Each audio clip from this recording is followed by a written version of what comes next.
What's up, guys? So today on the podcast, we are going to have a conversation with a super cool woman. We met her out at when we were recently doing the trip to Denver. When we went to see the Charlotte's Web farms. We stopped at a 10th Planet gym when we were out there. We have a friend that trains out there, and so we were like, we're going to check it out. And the couple that owns it, they were very welcoming to us, and Heather was one of them. She's a pro MMA fighter. She's fought in the UFC, and she helps run the gym and stuff like that. Super cool. And after we were done training on that Friday night, we had an open mat there. I mean, we were all just sitting around chatting for. Yeah. I mean, shoot, it was probably maybe almost an hour and a half. We spent an hour. Me and her just sat down, and then you talked to some people, and then you came over, and then we just started talking, and she had so much to share about like her fighting career and like. She's dealt with concussions and things like that. So we got into that as well. It was she's been through a lot and she's done a lot. It's really cool. And I really think she's one of the pioneers, honestly. Like she's still in like that first, maybe that second wave of women that really started fighting, because she's been going since I think 2010 or 8. 2010 was when she had, I think she was training before him, but 2010 I think was when she really had her first fight. Yeah, that's crazy. So, but it's super interesting podcast. So, I one of the things when we were doing this podcast that I found that like I like talking to people is, and I guess maybe this is kind of where I'm at in life, right? Is you're watching people transition to different areas of their life. Yeah. Because, that's one of the hardest things for us to do as people is to transition, where we move from one place to the other, because we do so much and we get to a comfortable area. Yeah. And then we've got to transition to something new. Then we've got to become a new person. Yep. And that's very difficult. So anyway, guys, I hope you enjoy this podcast. Hopefully you get some takeaways from it, some ideas that might be useful to you on or off the mats. And so, yeah, we'll jump in it with Heather. Big thanks to our sponsors, Charlotte's Web. If you want to check out some of their products at charlottesweb.com, I would encourage you to do so. Again, CBD is one of those things where I've talked to you guys about it numerous times on the podcast. First time I tried it, and that's what made the difference. I remember hearing about it. I didn't really think much of it, started actually using the product, and I went, this is pretty cool. Like I actually like the benefits that I got from it as far as like inflammation, soreness, and then its ability to help me get healthy, better sleep cycles. Yep. I definitely notice, as to what it's actually doing, nothing's FDA approved. So I can't like say it's doing this, that, whatever. But what I can say is when I take it, the Chewster sleeps a little bit better.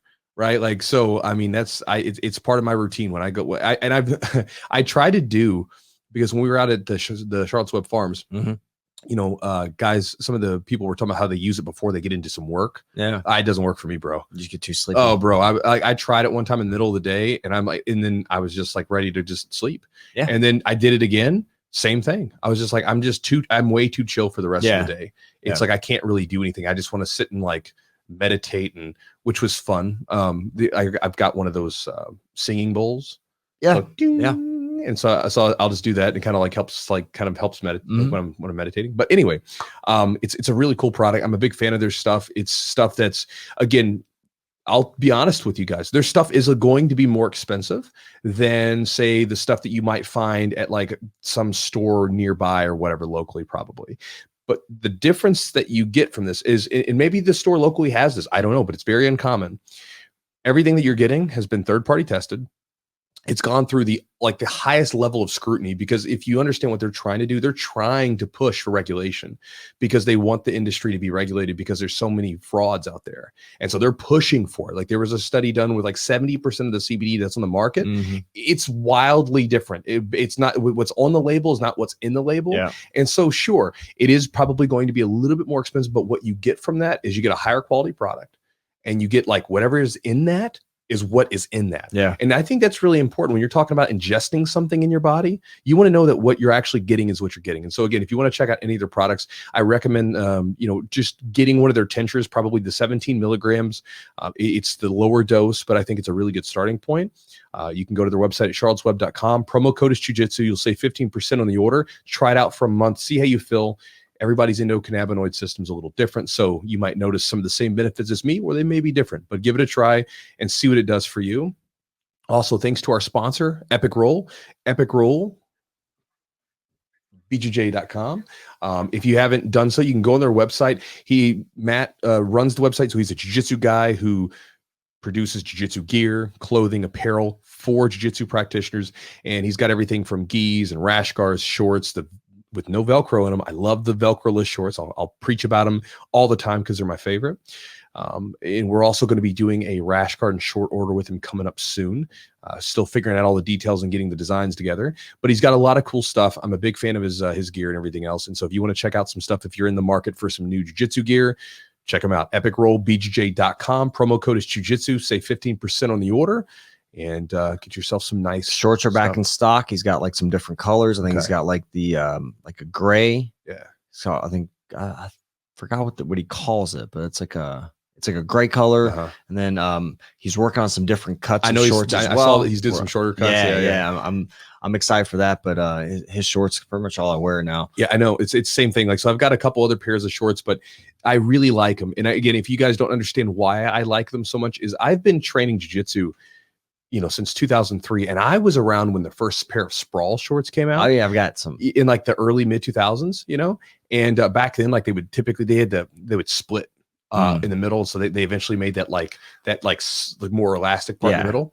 But one of the negative parts about shorts is a lot of times the Velcro gives out. So you'll have a great set of shorts that like there's no rips or tears anywhere else. It's very high quality, but the Velcro just gives out. It's just because of the washing and everything else, and just the wear and tear from training. And it's a bummer because you have a great pair of shorts, but now you can't wear them anymore.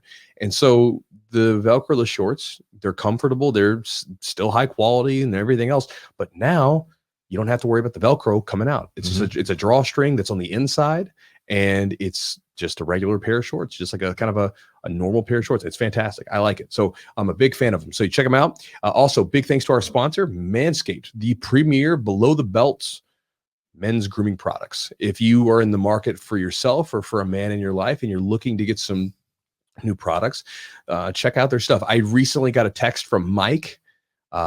I don't want to say his last name because who knows, but Mike knows me. Mike bought himself some stuff from Manscaped, so I was happy to see that. He was like making sure that he showed me he used the code, or making sure he had the right code or whatever for it.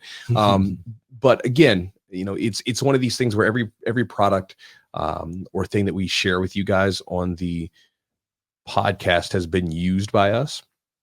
Not that you want to think about me using a trimmer that's meant for your balls or anything raffle like that. Your trimmer off. I'll see if somebody will buy it. I wonder if I could sell my my hair clippings. Like, this is Chewy's back hair. You think I'd go for anything? I bet somebody might buy it. Maybe somebody might buy it. Maybe we can make that as a bonus for the Patreon. Like if you sign up, like you get like a little a Ziploc bag. We might be overshooting this. We might be thinking we're on another tier, and this is not where we're at. No, but I love all their stuff. If you want some of Chewy's clippings, send us an email and we'll see if there's anybody that bites on this. Don't you dare. But again, I really like their stuff. I've used everything that they have, from their trimmer, their actual razor, their cologne. They've got like this spray that's called ball toner. I don't know what the ball toner does, but I love the smell of it. Yeah, I guess, but I like the smell of it. Makes them young again. I guess. Start spraying that everywhere, right? Like just Chewy. Yeah, all your wrinkles are gone. I know. I've noticed I've got these damn these like big forehead wrinkles. Yeah, I look like a Shar-Pei. But again, it's really good product. So if you go to their website, if you're looking for some men's grooming products and you would like some high quality stuff that smells great, and the trimmers and everything else, they're top notch. Check out their stuff at manscaped.com. Promo code is Chewjitsu20. You save 20% on the order and you get free shipping. It's a sweet deal on some sweet products. Some of them, I know some of the packages have you can get some underwear or a shirt. Yeah, their underwear's comfortable. Yeah, I like their underwear. I've wore their underwear. It's comfortable. Yeah, it's in the rotation. It gets in there. Mm-hmm. Yeah. It's free in the package. That's right. And if you guys want to check out our Patreon, as of right now, we're still not giving away those hairy clippings and baggies or anything like that. But if you guys want to check it out on the Patreon, we have a lot of different extra podcasts and things like that we release. Sometimes they come from the podcast where we're talking to the guests and we take a little clip out of it for an idea that we think could be useful to you. Other times, like just happened before this podcast, Eugene and we ended up going on it's basically like, I don't talk about that crazy stuff too much, but we went on a crazy rant just now about, we haven't been together in a while. So like actually in person, it's like there's something in the air. We're catching up. We're fired up, man. So we had a Patreon that was just for us talking about some of the current events that are going on that are affecting jiu-jitsu communities and stuff related to the vaccines and everything else like that. But again, a lot of it is more just focused on training and everything else. So if you guys want to check it out, you can get the random conversations and sort of get some deeper looks into the way that we think about stuff, as well as training. Like there's narrated rolls. There's a workout program that's listed on there, and I'm going through. There's a lot of all the like guests. Most of the guests that we've talked to, Heather included, we just had this conversation with her. There's going to be some snippets there that we're gonna share exclusively on the Patreon, just because. I think it's some valuable insight and some things that we found that may be really important, and we're going to share that with you guys. And it's a way for you guys to support the podcast and for us to support. We appreciate it. It's a way for mutual support. So, and with that said, if you guys would like to, you're welcome to join my Chew Crew email list, which is at chewjitsu.net/join, JOIN. If you join the Chew Crew email list, you will get a game plan guide sent to you as soon as you sign up. So if you think it would be a good idea for you to have a jiu-jitsu game plan, which I think it's a pretty good idea to have one, you can sign up to get that. And then you also get a drilling ebook, which will give you some ideas on how to drill jiu-jitsu, whether you train or teach classes or whether you're just training like a regular student, which again, having some better insights on drilling, both during sessions like open mats or during just regular old sessions during rolling, is really important, because it allows you to be really specific and focused with your game. And so you can get access to that by joining that at chewjitsu.net/join. And so guys, with all that said, let's jump into the podcast with Heather.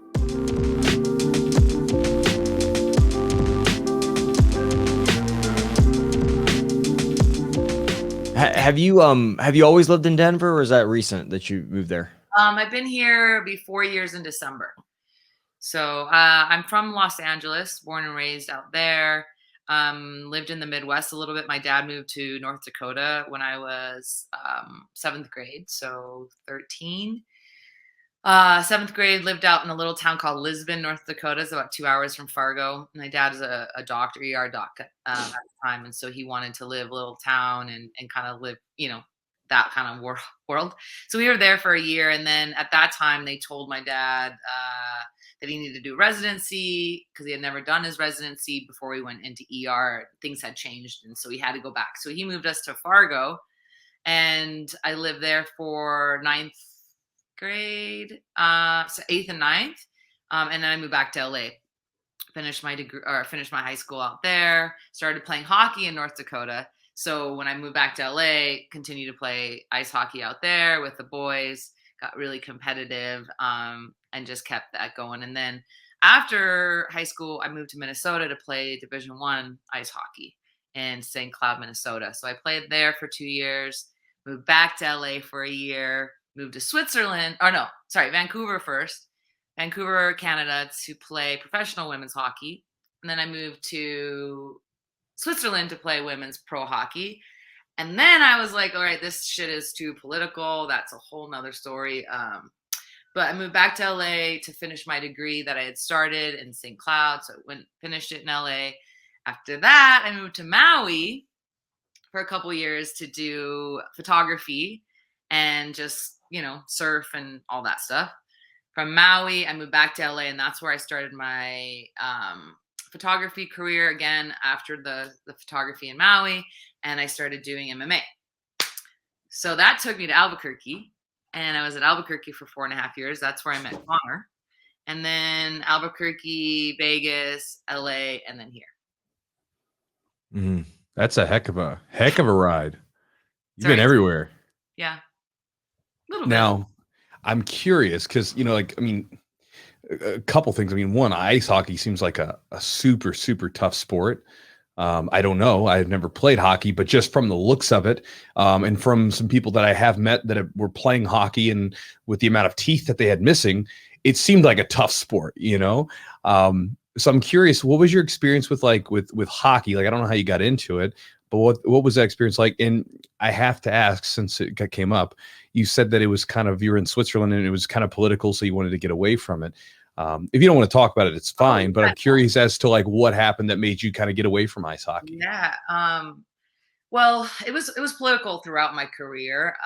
Being a California girl, you know, I just never was really looked at as very seriously, you know. So when I started because in the town that I was living in, which was West Fargo, they didn't have a women's team yet, but all the teams in Minnesota, and as you guys know, Minnesota, St. Paul, right? Or sorry, not St. Paul, Minnesota. What is the town right there next to North Dakota? I'm totally spacing, but it's on the border, right? North Dakota, Minnesota, right on the border. And so there's a ton of towns in Minnesota that had women's teams, but North Dakota was kind of like slacking on that. So my school said an announcement, we're starting a women's team. If you're interested, come to the office. I was like, oh, that sounds fun. I never done that before. So I went in, I got this list of fucking equipment and took it home. And I was like, Dad, I want to try hockey. Okay. So we go to Play It Again Sports, and I'm like, that used stuff, that's gross, you know? So I got mostly new gear, and my dad's a doctor, so he was very like germaphobe. So he was all about me getting the newer stuff. And like $700 later, he's like, yeah, you better stick with this shit, right? So I played a year there. We got beat so bad because we were a new team. And then I decided I couldn't live in North Dakota anymore. I moved back to LA with my mom, and they didn't really have women's teams. They had travel women's teams, but for me to play like, you know, several times a week, I had to be on a boys team.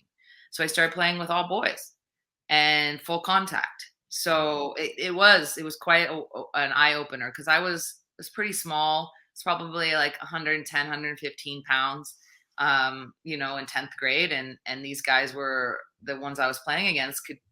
There's no weight classes in hockey, right? So I'm playing against boys that are 200 pounds sometimes, and they can hit me as hard as they want. So when I started MMA, I'm like, ooh, I get to fight a girl my size? This is cool. So I did that, and then I moved back to LA, and I was playing with the boys, playing on women's teams, traveling, doing all this stuff, playing as much as I can. Not really caring about school so much, you know, but I found out that they had women's Division I hockey, and it kind of was like a little spark in my like, oh, well, that could pay possibly for my school. That could, you know, wow, that's really cool. I always thought playing a sport for college would be something that would be really fun. So I applied for all these schools, and I got denied by all of them. So here I am in LA, and I'm like, okay, I'll apply. I'll sign up for junior college, do that for a couple of years, and maybe I'll get into a 4-year college, you know, in a couple of years. But my dad is just like me, or I should have said just like my dad. We're very persistent, and we don't give up when someone says no. So my dad sent a letter to St. Cloud State, and he kind of told them a little bit about my childhood and about just growing up with him as a Vietnam vet, and just kind of the different things that I've been through in my life. And they were like, you know, sob story. Blah, blah, blah. So they were like, all right, we're going to let her in. And we're starting a women's Division I team this year, and everybody is walking on. They didn't have enough time to recruit. This is the opportunity of a lifetime, right? Because again, this is a brand new team. I have really a good opportunity to make this team. So my dad calls me Wednesday of during the week, and he says, Heather, I got you into St. Cloud State, and they're getting a women's team this year. You can try out. It's 2.5 hours from where I live. I'm like, oh, okay, that's cool. He's like, yeah, but you start on Monday. So okay. So literally, I got on a red-eye flight Thursday. My dad picked me up on Friday. I registered for school. We drove back to my dad's 2.5 hours. I went and got physicals and everything like that. The fucking doctor that gave me a physical had pink eye. Gave me pink eye for my first day. Oh shit! How does a doctor have pink eye? That's easy. I mean, but it seems like the doctor would be like, I don't need to be working. You know, it seems like they'd be good about diagnosing themselves. Gives me pink eye, so I had to start university with freaking nasty, goopy red eye. Oh my god. So I make the team. Now, mind you, we all like go back a little bit, rewind. When I was in high school, before I had applied, or I may have applied for this school, but I denied. I didn't know anything about this. I was still going to school. I got this tattoo of 4 paw prints on my stomach, and I don't want to sit up right now and show you guys because it'll be inappropriate. But there are like in four little paws. And my girlfriend at the time, not girlfriend, I'm straight, my good best friend, did it with me. So she's got the same tattoo. We went in like a garage in Inglewood. It was a friend of hers that had like a homemade gun. Oh, fun. So now fast forward back to St. Cloud State. I made the hockey team. They give us our gear, like our clothes. And as a Division I athlete, I don't know if you guys know, but you get like tons of stuff, right? With your number on it and blah, blah, blah. All the gear has 4 paw prints on it in the same formation, in the same almost exact size as my tattoo. Because we're the St. Cloud State Huskies. So it was like, what the hell happened? Like, how did I make that happen? How did I manifest that, right? Like, I literally have a tattoo of the same logo that my school, my university has. So when I turned 18, now mind you, I was 17 at all this. I made the team a month later after I started playing. I turned 18. I went and got a Superman tattoo on my back because I was like, man, I must be super. I must have special powers. I must know, like, there's no doubt about it, right? There's just this coincidence, this synchronicity, whatever it is. And I ended up getting that tattoo. And anyway, that's just a fun little psychic story that I really like. I'm with you because I know sometimes it strikes people as maybe woo woo or something, but you said the word manifest, and I think there's something to that because I don't know what it is. Maybe it's just because that's where our intentions go or whatever. But there's been so many experiences in my life where like it's like I put something out there, whether I write it down in a journal or I really like think about it, meditate on it, whatever. And then it'll be like later on the thing happens, or there's like these weird connections that like strike me like it couldn't have happened more perfectly than what it did. And so I'm there with you on some of the woo woo stuff. Cool. Well, when you say it couldn't have happened any better than that, getting on the team and being there 2.5 hours from my dad, where it could have been another team, like, in New York or something. And so my dad got to come to my games and my little brothers at the time and stuff. So it was really great, but it was a hard couple years there because the politicalness, again, I had like I think the day of tryouts, end up getting in a fight. Go figure. I get in a fight with the girl who then becomes the captain of the team. That's so her and her sister, co-captain as well, were the 2 girls that sued the school for Title IX. So St. Cloud had a men's D1 team for quite some time, and they sued the school for Title IX. Do you guys know what Title IX is? Yeah, I'm familiar with it. Yeah, Title IX meaning, if the men have it, then the women have to be able to. So that's how the coach basically gave the coach her job, right?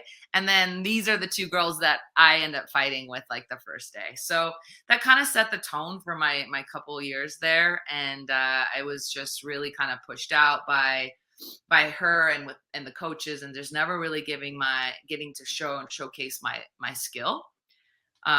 First year I played a lot. Second year I didn't play so much, and I just was like over it. So I moved back to LA to finish my degree. I wanted to get my bachelor's in theater. And if I wasn't going to play hockey, why stay in Minnesota, right? Right. Why not go back to LA and pursue acting and pursue all that? So I went back to LA. And then like while I'm going to school there, I get this opportunity to go try out for this team in Canada, which was then the Vancouver Griffins for the National Women's Hockey League. And I make the team. So I move up there. And while I'm up there, same thing, a lot of political shit, like just wasn't getting the opportunity to shine. I wasn't getting, I don't know if this has to do with my personality, if this has to do with being the California girl, that my nickname was Hollywood. It was just like, I was just so much different than these other girls that were from Minnesota and the East Coast, So then I ended up finding out 3 of my girlfriends from Minnesota there were Canadians that I played with in Minnesota were playing in playing in Switzerland. And so I'm like, oh, wow, there's a women's pro team in Switzerland. So I contacted a team, sent them my stuff, blah, blah, blah. And sure enough, got on the team, went over there, worked as an au pair nanny, and played hockey for a year. And that's a whole nother conversation. That was really cool. But again, the political bullshit happened there too. And I was like, I'm fucking done with this. I'm so done with this. I had fun while I could, and I went back to finish my degree in LA after that, and was like, okay, just gonna play for fun for now. And then I moved to Maui to pursue photography. And when I came back from Maui, I was like, okay, I got to find something to get back into shape here. I'm not surfing every day. I've gained so much weight just shooting photography and just sitting on my computer and editing and da-da-da-da. And I walked into, actually I was swimming at the time. And I saw this guy in the jacuzzi with Muay Thai shorts. And I'm like, hey, I've been thinking about getting back into kickboxing. I'd done that in my past. I did boxing in college and stuff. And I was like, I'd love to know, where do you train around here? Oh, I'm a coach or MMA gym down the street. MMA, what's that? I was like, never heard of that before. What is that? Have you ever seen UFC? Oh yeah, I think I've seen that before. I like no idea. No, was this guy an actual coach? He was a Muay Thai coach. Yeah, he was a Swedish. Yeah, Swedish. Muay Thai coach at an MMA gym down the street in downtown LA. So the next day I walk into his class, I start taking his classes, and the Brazilian coach there, who was the head MMA coach, head Jiu-Jitsu coach, sees me and he's like, hey, have you ever thought about fighting? And I said, oh yeah, I had an amateur boxing fight. I really loved it. But I'm old. I'm 28 years old. Like, I'm gonna start fighting now, right? He's like, no, I'm watching you. Like, what it takes, like, do this. And so one day he convinced me, and I started training jiu-jitsu, and I loved it. I fell in love with it right away. And pretty much like the first week was like, yep, I'm gonna fight. I'm gonna do this. What was the pull to so everything you've done, you've done, I mean, you've done some photography and things like that, but the hockey, you did some boxing, everything seems like it's very physical, kind of like the physical nature to a lot of things, the surfing even. What is it about the physicality that drew you in? Is there something specific that was very interesting to you? You know what, and after doing lots of psychedelics, a lot of self discovery, I can answer that question now differently than I would have answered it maybe a year or 2 years ago. I realized that I was using it to cope. I was using it to, when you're playing at a physical sport at the highest level, you can't think of anything else, right? When you get on the mat for jiu-jitsu and you're going against someone easy, it's like you can still be in your head kind of going through the motions. But when you go against that tough person, it's like there's no thought going on there, right? And it's like this way that kind of pushes you into this meditative state, flow state, whatever you call it. And that's what I needed. I needed something to get me out of my head, get me out of, I don't even know, my dad, being a Vietnam vet and having this PTSD and just kind of passing it down to me in the sense of just struggling with the world and how it runs and authority and just kind of fitting in. My dad was very strong-minded and always taught me to be very opinionated and very, to celebrate my uniqueness and to celebrate, the differences in myself. And by doing that, I think I really separated myself a lot. And I found people that really liked me, and I found a lot of people that didn't like me. And so it was like long time when you're growing up, it's like, it hurts when people don't like you, and it hurts when people make fun of you, and it hurts that you're like the different one, And so I think just these sports and these things, I was fighting always to prove that I'm a good person and I should be liked, and I want to be loved, and I didn't know any of this, but now I can understand it, that was kind of like my outlet, was these sports that took me away from that feeling, and also the camaraderie of it, right? So that I did have people that were like my teammates, and there were every team, there were the ones that liked me and there was the ones that didn't like me, but at least I still had the ones that did like me, and those relationships became strong, and that's kind of how I made most of my friends in my life, is through sports. Yeah, that when you were talking about the belonging part, right? That was when I got into wrestling.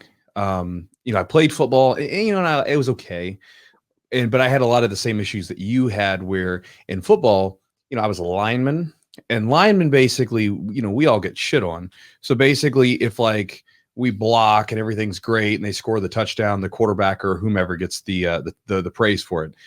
If we don't block properly, then we say, hey, it's your fault, that kind of thing. Right. And then when I got into wrestling with some of the other football players that sort of drug me on, there was a camaraderie there that existed, that did not exist in football, that didn't exist anywhere else I'd felt before. And I remember when I was younger, I didn't really understand that. I remember it only made sense to me as I got older, that like one of the things that's really that made me love wrestling, because when wrestling in high school, for instance, when wrestling was not going on, I was depressed. I felt kind of like I was like going through school, and I was like, school kind of sucks. But when wrestling was going on, I was in a much better mood. My grades were better. Everything was better. And it was because I felt like I was a part of something. There was a group of people, we belonged, we had each other's backs, and it was this really cool experience. And it's one of those things where I think it's one of the reasons why I've like stuck with grappling for so long, because, it's this one place where we all kind of like, I've always been able to find a place where I actually feel like I fit in. Most other places, I'm like, I don't fit in with any of these people, but here, these weirdos that like to wrestle with each other, we get along great. So I relate with that sort of yearning for belonging and finding it through sports and other things like that. And it's also like you mentioned the difference between like a team sport versus like an individual sport that's still team, right? Like MMA is individual, but we still trained as a team. I still needed training partners to help me get better and to work my technique on, and to feel, safe with, that I could, trust them and they could trust me and all that stuff. So there's like, some of my best friends are the people that I used to frickin' spar against and try to kill each other. Right. But it's also like, there's no one else to blame really, like you said, you would get blamed as a lineman because why didn't you get that guy or whatever, right? When it's like, well, there's a lot of other things that had to happen or messed up first before, that. So I felt like there was no way to put me on the bench. There was no way to say, you're not good enough to play this game, like it was in hockey, whereas like, no, like I have full control over me winning and losing this fight. And that was a big difference for me. And I really enjoyed that kind of individual aspect of it, but also still having that camaraderie, still having that ability to And it's like when you had a match coming up, right? You had this motivation, you had this thing in front of you that you were, working towards. And that to me, I think saved my life in so many respects. And now I don't have that, and it's hard. It's really hard. Like the fighting, like, because you've retired since, so you feel like, but you have some other things, right? You do still have a team, and you have like people that you lead, and so I think we can get into that a little bit later, as far as your gym goes, which is an awesome gym. But I wanted to know, like, how long did you spend at the gym in LA, and then what was like your trajectory? Like, when did you decide that you wanted to really pursue MMA? It's always like a beautiful idea, like, oh, I want to fight, this is exciting, but then you get in a fist fight and sometimes you think differently. So what was it about that time at that gym in LA, and then your transition to the other gyms to kind of fight professionally? I remember when I was boxing, the amateur boxing back in college, like 19 years old. And I remember like being so scared to get hit, and like hockey was fine, but hit in the head, and I didn't really like it. And then all of a sudden, when I started training at 28, which was almost 10 years later, and I didn't mind it. It was like, I swear, I don't know what, I still to this day, I don't know what shifted, But all of a sudden I start sparring and I'm getting hit and I was like, this is fun. And the team that I had over at in LA, I didn't have any women to train with. I was training with guys. My Brazilian coach, I was actually dating at the time. He was old school, shoot a box guy, believed in, like you're gonna learn one way, you know what I mean? And it was really difficult at first. And then when I moved to Jackson's, I had women to train with. And that was one of the reasons I really wanted to go there. Roberto, actually my coach at the time, Roberto Pisanini, had went over to Jackson's to train Rashad Evans for UFC 98 against Machida when he lost his belt. And Roberto was a Brazilian coach. And so he's fighting a Brazilian, right? So the Eric Williams photographer got them two together. And I went over there to train. That's how I found Jackson's. And when Roberto moved back to Brazil, I was like, well, I got to find a new gym. So that's what got me out to Albuquerque. I thought, like, when I decided I was going to do it, I was like, I'm going to do it.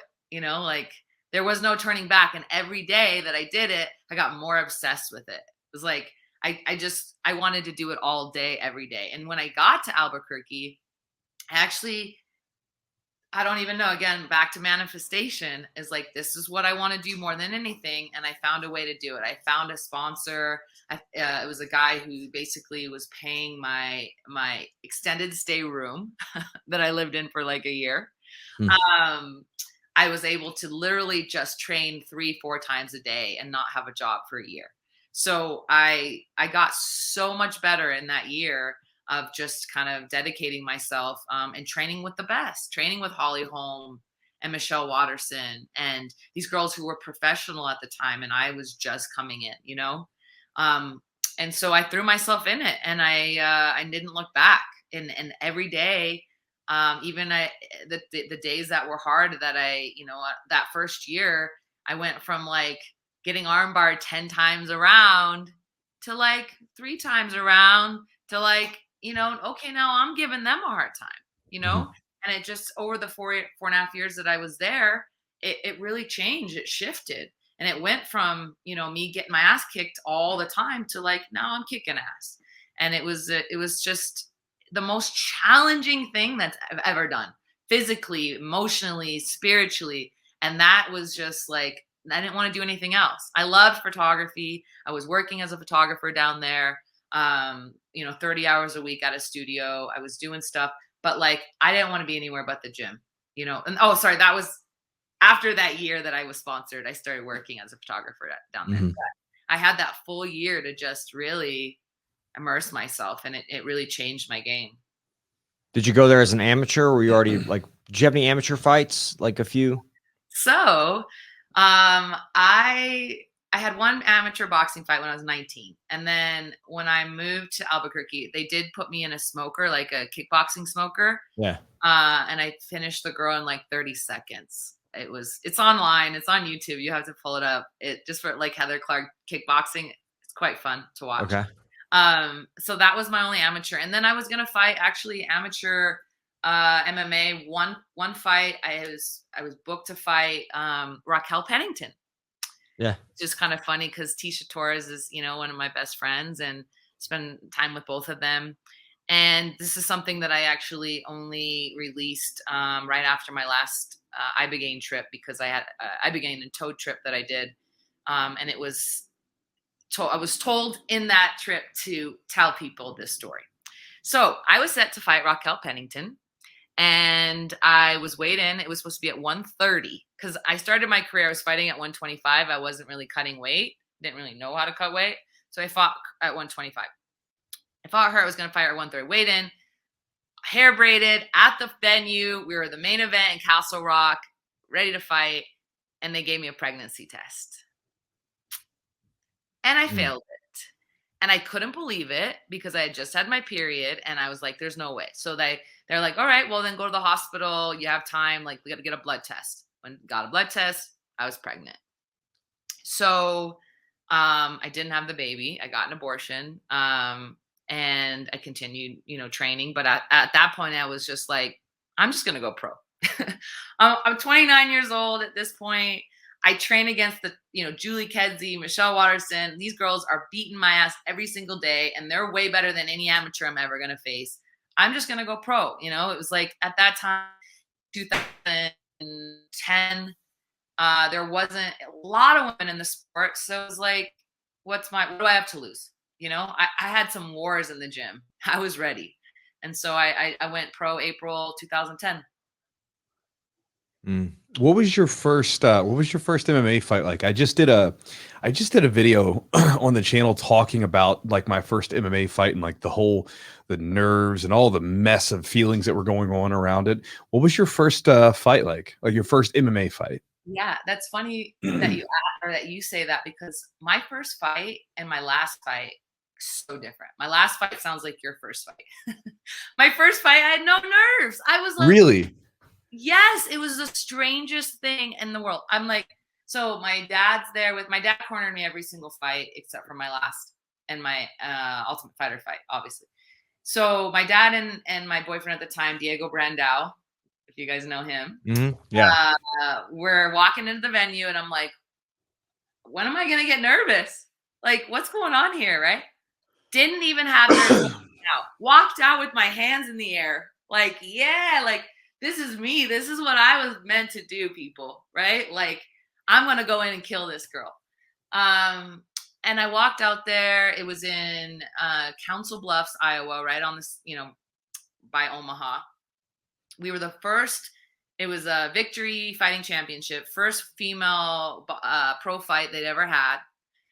And I was pretty stoked. I was pretty stoked to be that, be that girl. And I got like star treatment that week, and it was just like, all right, this is what I was meant to do. And I went out there, and you know what? I opened the girl's face, my first punch, and I was like, yeah, first punch, boom, opened her face. But she was tough, and we went through a 3-round war, mostly standing. She got the decision, and I lost my fight. And I was, I was like, oh, whatever. Like, I thought I won, not a big deal. And then my second fight, I had a little bit more nerves, and my third fight, a little bit more nerves. And like, as my career progressed, fucking nerves just got out of control. It's usually like the opposite, isn't it? Like, usually you get more comfortable with it. Huh. I think just as the stakes grew, as the money grew, as, once you get to the UFC, it's like every loss can kick you out of there. It's like it just means so much more. You put in so much more time. I think that's the only way that I could really describe it and think that that's what happened, is just, that makes sense. Yeah. I mean, if you've got more on the line, anytime you feel like that, whether it's perceived or real or even just in your imagination, right? Like if you feel like you've got something on the line, a lot of times that weighs on you when you're getting ready to step out there and put it out there. And again, with MMA on top of everything that's on the line, it's such a mental thing to wrap your head around, because it's a thing that so few people really understand. Because like, as a fighter, you sign up well before the date that you're going to fight, typically, right? Unless it's like a last minute replacement. And then you sign up for this thing, and where you and this other person have agreed upon violence towards one another for a set amount of time. And, when you step in the ring, you're getting ready to do something that's completely illegal in our society outside of the confines of that ring. If you were to do what you're getting ready to do to that woman 2 feet over that way, you get arrested. But in here, it's okay. And you don't get to do it anywhere else. Cause I mean, even, I talked to like some of the older guys that, older people that I've had in my life. And, they would talk about back in the day where you just fight. It was like fighting was very normal. It was a very normal thing to fight sometimes. Like you win some, you lose some, but you scrap a little bit. Yeah. Whereas in today's culture, fighting there's a stigma about it, like as if you shouldn't fight ever, right? It's a bad thing to fight. Right. But then we get ready to fight in these rings and inside of our gyms and stuff like that, which is probably a more constructive way to do it. But it's a weird thing that very few people really understand. It's true. So true. Yeah. I loved it. I loved every part of it. Everything. The thing I used to say before I walked out there was, I would say, I look back to my coach, and now I'd be doing this because I couldn't feel my body. And if I could feel my hands, I was going to be okay. Right. I do this. And then I'd say, this isn't Michelle, right? And my coach would say, nope. I said, this isn't Julie, right? Nope. This isn't Miesha Tate, right? Nope. This is, and then I would remind myself, you have put yourself in these gyms with the best possible training partners, and they ain't nothing compared to these girls that you're about to walk out and fight. Now that started to change as I started to get better in my career, because I was fighting girls that were as good as these girls I was training with. And I think that was also where the nerves came from, right? Mm-hmm. But most of my career, the girls I fought were nothing like these girls I trained with, you know, or guys that I trained with. And so that gave me huge confidence. And I reminded myself of that confidence every time I walked out, every single fight. Can you tell me about your jump to the UFC? Like, what was that like for you? What was that experience like? And even like what you've seen with the evolution of women, you know, in MMA. I mean, it's just like you said, when you started 2010. Yeah. Is that correct? I mean, the first fight was 2000. Yeah, not a ton of women out there. And at that time, you know, you had Dana White was like, no, there's never going to be women in the UFC kind of thing.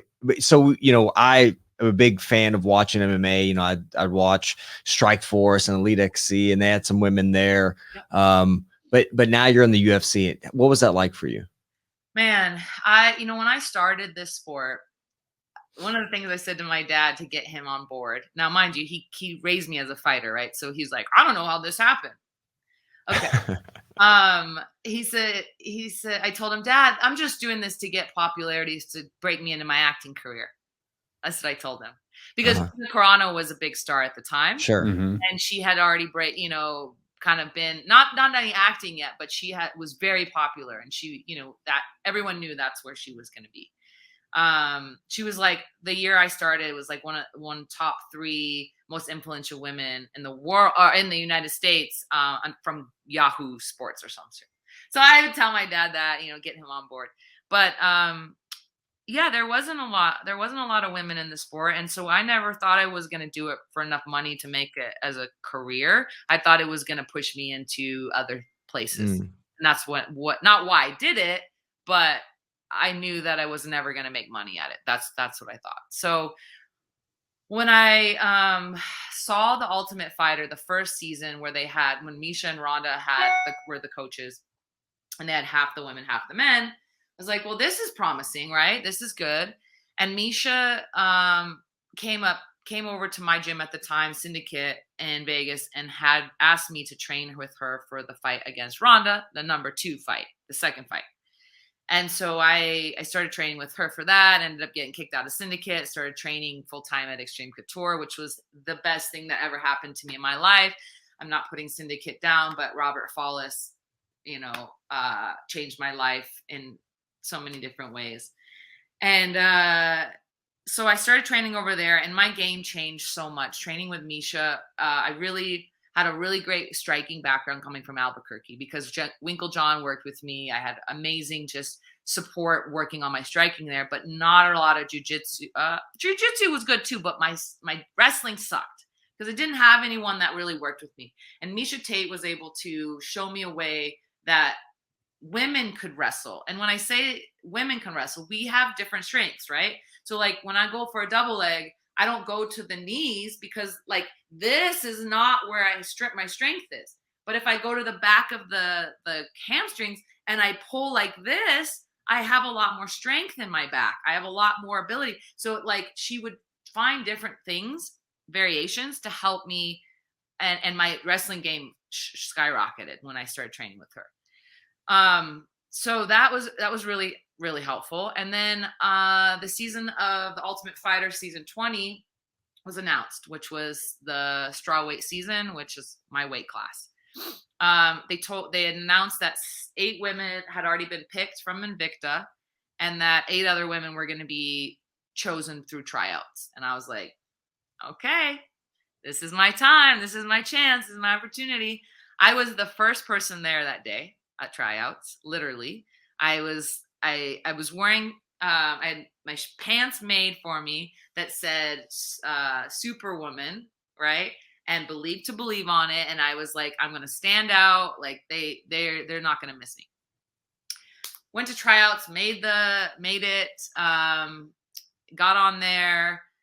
had, again, a lot of this hatred and this bullying from these girls, was really, singled out on my team, and just was like, okay, I'm just going to like look the other way. I'm just not going to allow it to affect me. And I don't know how I did it. Honestly, I don't know how I did it, but I did it. I was really able to focus until I tore my ACL. And I don't know if you guys have you seen all my season? Yeah, it's been a while. I actually saw it. I was just looking. There was like a circle.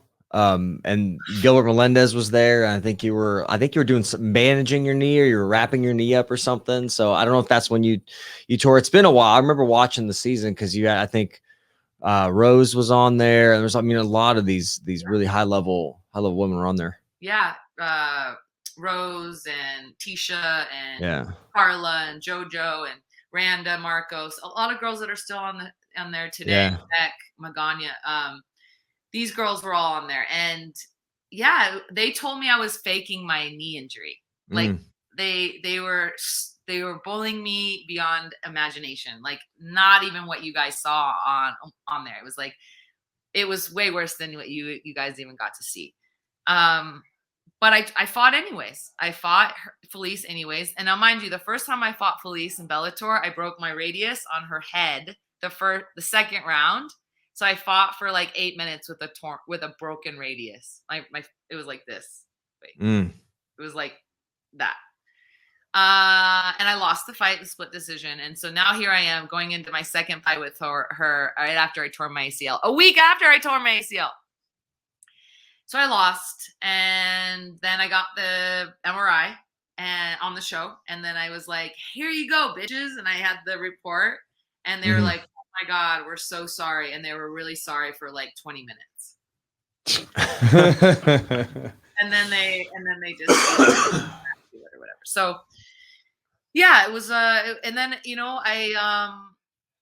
I was told that the finale was going to be taking place in December. So we shot the show in July to August. And they said, okay, we're going to be doing the finale in December. Do you want to fight? And I said, well, who are you going to give me?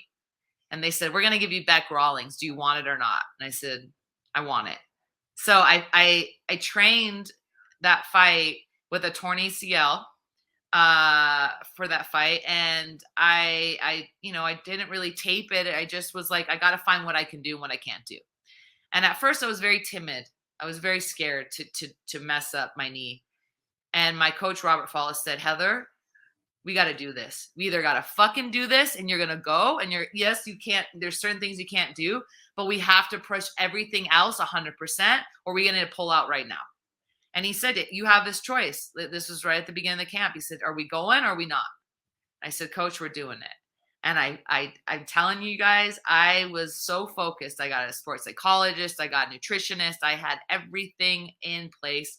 And when I walked out for that fight and Bruce Buffer announced my name, I don't even remember. I got off and I won that fight. And I said, Dad, I thought Bruce was going to announce me. And he goes, he did. I was like, I was so focused. I was so much in that flow state. Nothing was going to stop me from beating that girl that night. So that was a very emotional fight and a very, fulfilling fight to win. Robert's brother had also committed suicide during that camp. So he was going through an enormous amount of pain. And so when I won that fight, and he won that fight, and when we got to meet in the back, and just it was the best hug I've ever had from him, and just such a special moment to remember of just where I made him proud, And so you never got your ACL, you never had surgery. Yes, just because you did. 4 days later I got surgery. When did you start training? Like after surgery? Yeah, probably about 6 months. I mean, I got it done in Vail by Stedman Hawkins Clinics, who my dad, found the best thorasurgeon. Sure. My dad was living in Morrison at the time. I'm sorry, at Monument, which is down by the Springs, Colorado Springs. So he found this doctor in Vail, and I went, and the doctor decided to make it super tight because he knew what I was doing.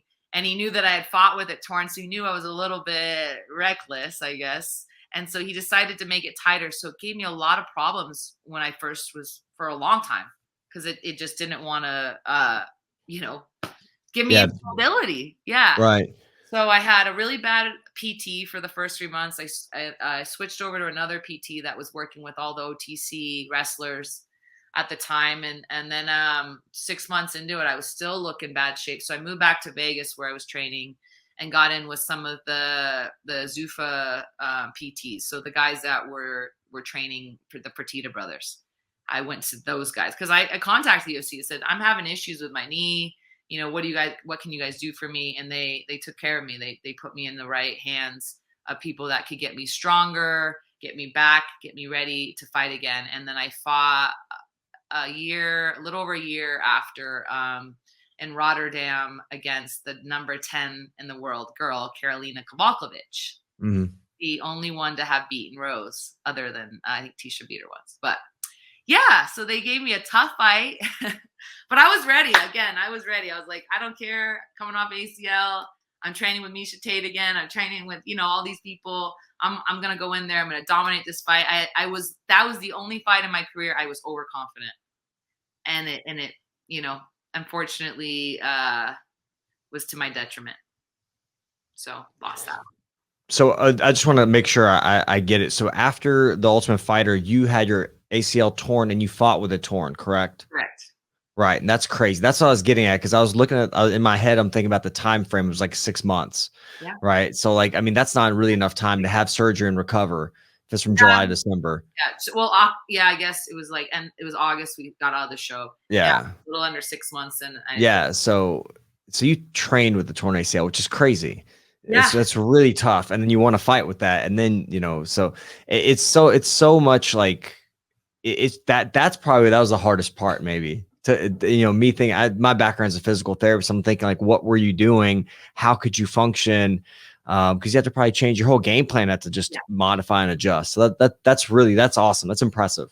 Well, and I had a good PT, Extreme Couture had a PT there, from Select Physical Therapy. And he helped me, strengthen my glute med, help me strengthen, the muscles around my knee and really stabilize everything that I could. And the really only thing I couldn't do, so it was my left knee, and I'm Orthodox, was throw a kick. Because when I tried, and when I would miss, I would fall. It would literally just go, and then it would be so painful. And that's basically ended up how I tore my meniscus. So that camp, I tore my meniscus and had to get my meniscus repaired. And that is also what prolonged my recovery and all that. But I didn't care. It was worth it. Yeah. So talk about maybe the end of your career. So you're no longer fighting. What was kind of, and when we had met you at the gym and chatted with you a little bit, you kind of told us it wasn't really a fight that kind of ended your career. It was more a training session. And Chewy and I, before the podcast, were just talking about the importance of protecting your training partners and being a good training partner. So can you tell us a little bit about kind of how your career fighting came to an end? Yeah. So after my last fight in the UFC, I broke. So my fight with Karolina, I broke my orbital floor, and I had to get a plate put in my orbital floor of my left eye, and I had broke my nose. I don't know how I broke my nose. I broke my zygomatic arch as well that fight. So I had all this surgery. 9 weeks later, I'm training again. And I fight Alexa Grasso 6 months later in Mexico City. And she breaks my other orbital. And so I go to the doctor here in Denver, and he's like, oh, yeah, that's fine. You don't need surgery. But, we're looking at the MRI and the CAT scan, and, the plate in your eye over here is so far back that if you were to fight again and break this, then you could guillotine your eye and never see again in that eye. I was like, I was like sick to my stomach. I'm like, my career's over. That's it. So at that moment, I'm like, well, I always said I would get my nose fixed for good, when I'm done with my career and on their bill. So I went and got nose surgery and got my nose. The bones were like this. So they reset my nose. They did reset the septum, all that stuff. And then as I was recovering, I moved back to LA at that time. I needed to be in Vegas. I wasn't fighting. I was recovering from nose surgery. So I went to 3 other doctors to get second and third opinions. I got one opinion that said I'd be okay. That's all you need, right? That's all I need. I'm like, okay, cool. So I continued to recover from my nose, and I was working a little bit. And then I started looking for a gym to train at, because in that time period, my coach, Robert Follis, passed away. And he was the reason I was in Vegas, and he was the reason I was there. And so I'm like, okay, well, now what? So he had passed. How old was he? He was 52, I think. Oh, so he's a young guy. I remember hearing about that. It's been quite a few years. Yeah, it was it'll be 4 years in December. He took his own life. He was very depressed since he was a little boy. And he grew up in the cult of the Jehovah's Witness, and there was a lot of issues with the family and stuff like that. So that's a big part of it, but also just never getting the respect he deserved. Never, that's a whole nother podcast, I think, sure. to kind of go into that. But he was a very special person to me and many people in this sport. And it was very traumatic to me. I was like, oh, am I going to be able to do this again without him? And if I am, where am I going to do it? So I came up 2 weeks after his passing to Denver to see my dad for Christmas. And that's when I was looking for gyms. I actually had gone and trained with Rose at Genesis one day. And I was thinking about, training with her. And I trained with her previous, even after the Ultimate Fighter. I really I brought her out to train with me in LA, in Vegas and stuff. I was like, well, she's amazing. Let's see where she's training, and my dad lived up here. So I was like, okay, this might be a good place. I went on Bumble, and Conor saw me, and he was like, well, I'm not going to wait for her to like me too. So he went and snuck into my DMs on Instagram. And I was like, hey, I saw you on Bumble. Are you interested in hanging out? And I was ecstatic. I remembered him from Jackson's, and I was like, yeah, let's hang out. So we hung out. We hit it off really well, and pretty much got into a relationship fairly immediately. And then I was like, okay, well, let me start searching for gyms. I moved here basically in February. So that was December. I stayed up here, moved here in February. And then I looked for a gym and ended up at Factory X. So I actually asked Trevor Whitman to train me. He said no. He said I'd go to Factory X and train with Mark Montoya. So I went to Factory X, started training with Mark Montoya. I had a fight against a Brazilian girl for Invicta. Went well. I won by decision. And then I was training for my second fight for Invicta, which was going to be a co-main event against Mizuki, I think she's in the UFC now. Oh, she was in the UFC. I don't know if she's still in the UFC.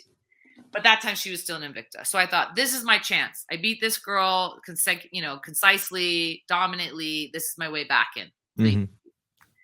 I'm training for the fight. This is September 11th, 2018. My fight was in November, so a couple months before.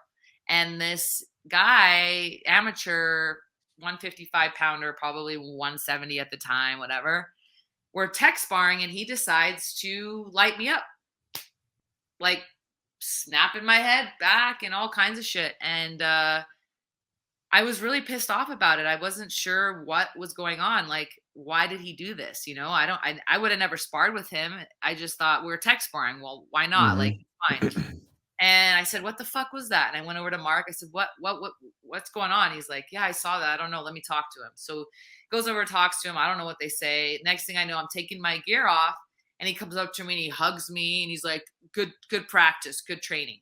No, sorry. No, sorry. I lost myself, whatever.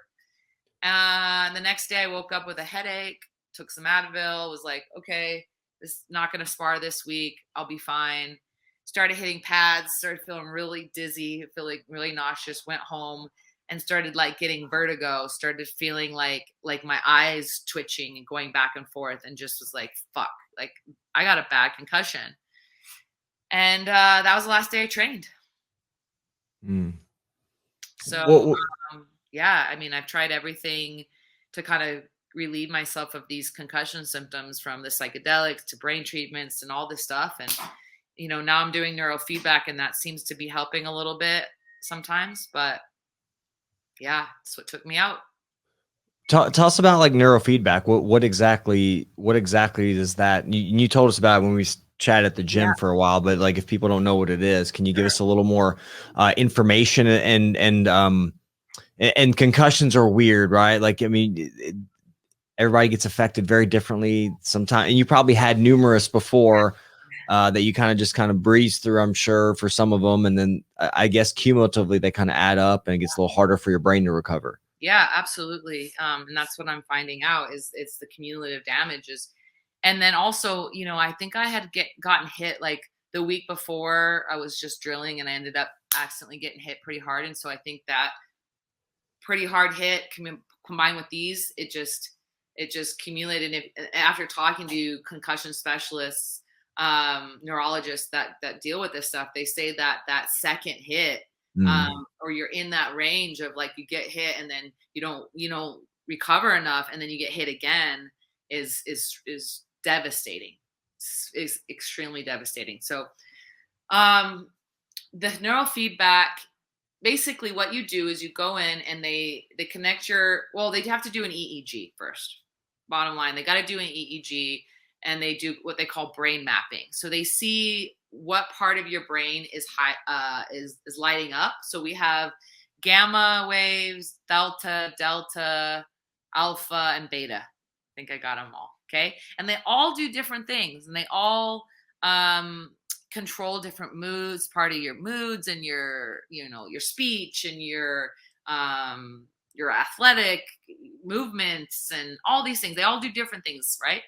And so the ones that were really lighting up for me was the high beta, which is basically, as I understand it, is kind of that fight or flight state. And so my brain is like still constantly in this like fight or flight state.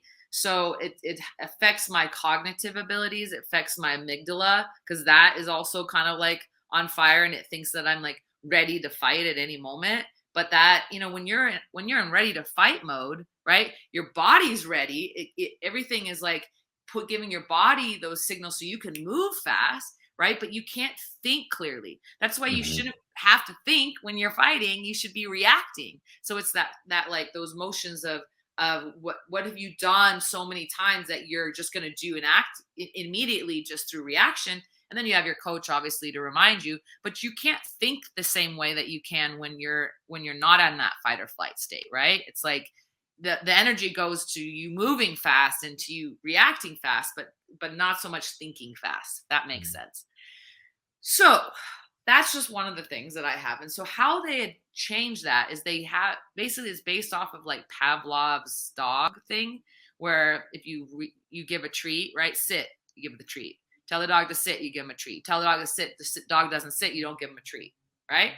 So that's kind of the idea, that you're training your brain on that way. And how they're doing it, they're not giving me treats, they're giving me noises, sounds. So I'll be watching like a Netflix show, and I'll be hearing on my headphones these different noises that, where the electrodes are put into my head.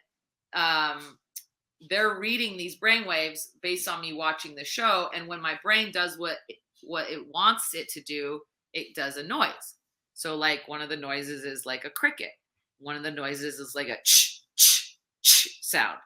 And then one of the noises is like a ding, ding. And that's like, they all relate to these different gamma, theta, beta, high beta, all these different things.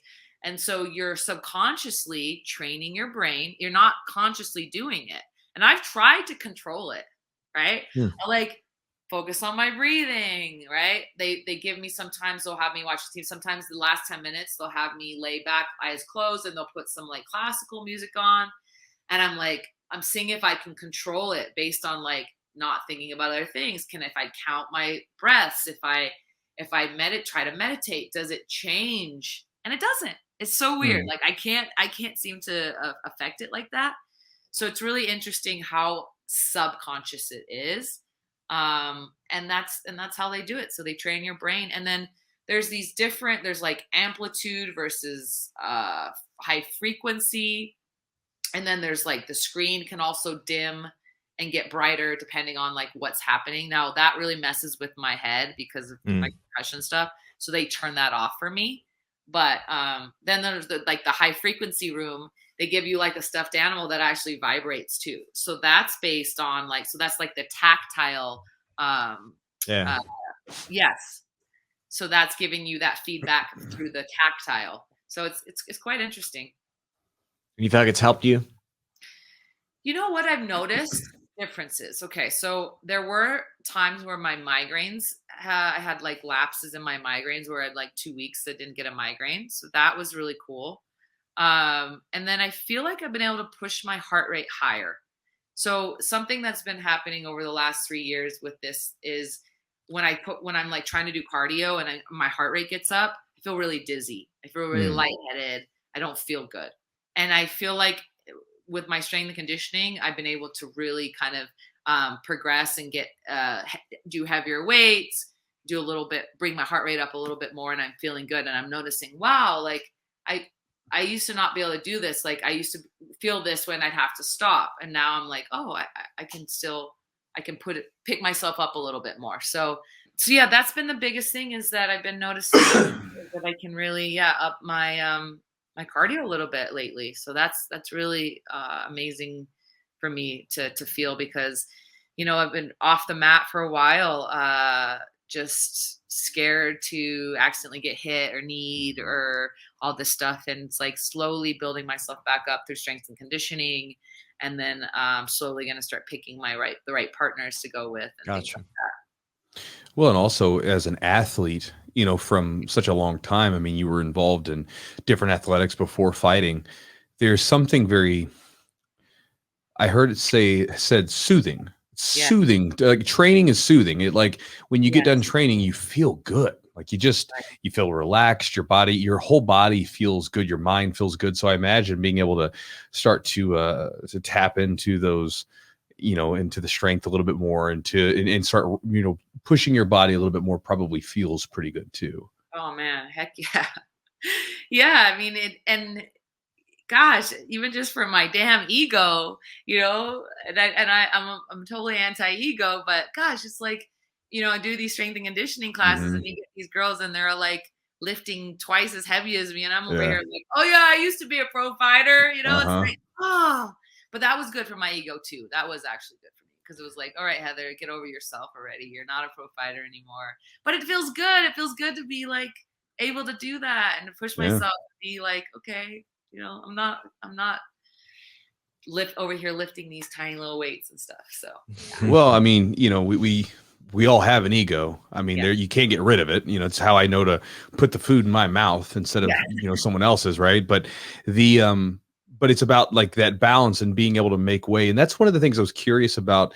And maybe you haven't figured this part out because this is like, I feel like this is one of the hardest parts for athletes and for people that I feel like that embody that warrior archetype for a large portion of their life. What do you do afterwards? Right. Like, I mean, it's one of the biggest struggles for a lot of athletes where, you know, especially like if you're in like a higher level of athletics or fighting, in competition, it's a rush. I mean, it's a feeling that again, unless you've experienced it with all your senses, you really have no grasp as to what that's like to, you know, be in a situation like that. And it's one of those things where then it's like when you come down off that, you know, that train, when your body, for whatever reason, as you get older or you experience injuries or whatever, it's like, what do you do? Yeah. And that's a huge struggle for a lot of fighters and a lot of athletes in general. And that's what I was, what's that? Loss of identity. Right. Who are you? Again, that goes back to the ego. Like, who am I? Because when we describe ourselves, it's always like, well, I'm this, I'm a fighter, or I'm a coach, or we explain these stories about who we are and what we've done. Right. And as things change, it's like, well, what happens when those stories are no longer accurate for who we are now? Right. So I'm curious, what do you have going on the horizons, or is there anything that you, again, because right now your big concern obviously is getting, back to a certain level with your athletics and your body, through the therapies and stuff that you're doing. But what have you been, I guess, diving into since the whole fighting thing's kind of just not available to you at this point? So as you guys know, Connor and I have our gym, 10th Planet Denver. And believe it or not, we opened that November 1st, 2008. 2018. Okay. 2018. So that was less than 2 months after my concussion. So I was going crazy. I was like, what? I can't, what am I going to do? Like, I have nothing to do. I was like, used to training all day. And then all of a sudden, like, Connor sold his condo at that time. I was like cleaning and painting and doing all this stuff, just keeping myself busy. But I was like, we got to do something. And I didn't think that my career was over at that time. But I thought, well, what could we do that could kind of coexist with my fighting career, right? Yeah. And opening a gym was definitely that thing. So, just opened the gym. We started out slow. We rented space out of a CrossFit gym, and then we rented a space out of an MMA gym, and then last August we opened our own space, which is where you guys got to come and check out. Yeah, super nice space. Thank you. It's been a lot of work. We started out at that CrossFit gym. We had like mats that we had to pick up and put down every class. Yeah. And wheel under a boxing ring, and then the next gym was like this arguing constantly about like cleanliness and blah, blah, blah, and like, trying to just a lot of hassle of trying to be someone else's space. So when you say arguing about cleanliness, getting the other people to be cleanly, because I mean, you guys, your gym is very clean. Yes. I've gone, I mean, like I've traveled and been to some gyms, and I'm not saying names, but I've been to some gyms, and you go in there, you're like, ooh, it's kind of grody in here, and people aren't wearing shoes when they go to the bathroom, and this is kind of gross or whatever. It's like this is like MRSA waiting to happen. Yeah. Well, we have a sign on our Ben's door, 50 burpees if you don't have shoes on into the bathroom. So it's a good rule. So that's like, it's pretty good incentive. But yeah, cleanliness is a big part of who I am, just because, again, my dad being that germaphobe my whole life. And having ringworm and having staph and all that shit too, it's not fun. Yeah. And so I take that very seriously. So yeah, it was a big struggle at other places, and now I have full control over that, and it's amazing. I love it. I love having a clean gym and having people say what you guys just said. So thank you. It means a lot to me to recognize that. And it's been really fun. We actually last year we won NAGA as a team. Just 2 years into this game as coaches and as a team. And now we have a MMA team, and we're doing MMA practices, which is really cool. Connor made me the head MMA coach, whatever that means. So yeah, it's been really fun, and it's challenging. It's like this whole thing over again of being respected as a female coach in the game was very similar to being a female getting the respect as a fighter back when I was starting, because it wasn't a lot of women, and like Dana White saying all that shit. So now trying to get recognition as a female MMA coach is difficult, because it's still predominantly men in the sport. So predominantly of our fighters are men, and so the guys that are just starting, the amateurs, they love listening to me. They're like, yeah, you've been there, you've done that, Heather, like, we're here to listen. But then you get guys that are, been in the sport a while. There were times where I was teaching some of the MMA classes at Genesis, and Nate Marquardt was in there. And I'm like, oh shit, Nate Marquardt. Okay. And he would listen, but he would always ask me questions. he'd always be like, well, what about this? And I would always have an answer, and it made me feel really good about it, because it'd be like, if you do this, and he's like, oh, okay, you know, that actually does work. So yeah, it's been really kind of a challenge to sometimes get not just MMA but jiu-jitsu too. We get those guys that just have maybe mommy issues or something, or like, I don't know, and they don't want to listen to me. And there's been struggles, you know, with that. So it's an ongoing thing for me to kind of make myself I don't know what the right word is, accepted. Sure. You know? Yeah. Well, I think that, you know, for a lot of men, you know, because you know, growing up, I never saw a woman, you know, that would be in anything fighting related, right? And then I got into jiu-jitsu and MMA and all that stuff, and you would come across these women that were tough women, you know, like they were like scrappy, and you know, they were tough. And it was one of those things where it's like, oh, okay, I get it. Like they're, you know, not, it's not that there's a, like, it's definitely a smaller pool than like it is with guys, right? But there's still a lot of women that are super tough. Even at our gym now, like I've got several women in there that are just like, you know, if the guys respect them, because if they're not careful, they'll like take it to them. You know, both we have like a female MMA fighter, like she's getting ready for her first amateur fight, but she's super tough. And she was over there, like I was talking to one of the coaches that was over there, you know, whatever. And you know, one of the guys, like he was getting in the ring with him, you know, and he's like, listen, like she's a woman, but you got to protect yourself, because she'll come at you.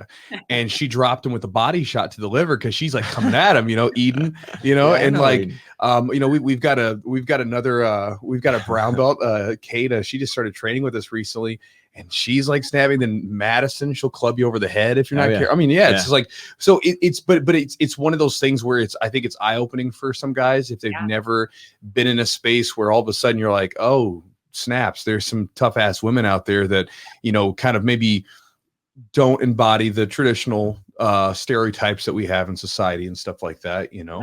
And so, well, it's changing. I think that, like you said, it is certainly changing and growing. And but again, you don't see a lot of women coaches in the UFC.